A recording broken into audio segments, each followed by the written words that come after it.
Viral, resepsi pernikahan di pinggir rel kereta api. Tamu undangan wajib toleh kanan kiri.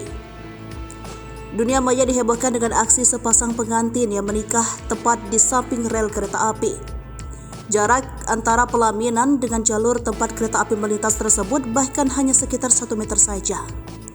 Momen pernikahan yang terbilang berbahaya ini viral usai diunggah oleh akun Instagram terang.com Selasa 25 Juli 2023. Dalam video yang beredar, tampak seorang fotografer sedang menunjukkan lokasi tempat ia bekerja.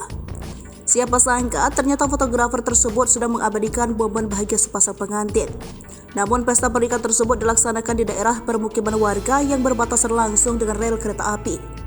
Pelaminan tempat kedua pengantin bersanding pun tepat berada di sebelah rel kereta api. Keduanya duduk menghadap ke arah rel yang kapan saja bisa dilalui oleh kereta api.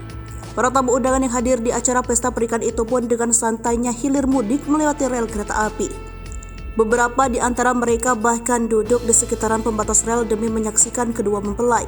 Sayangnya tak diketahui dengan pasti di mana pesta pernikahan yang langsung berhadapan dengan rel kereta api tersebut berlangsung.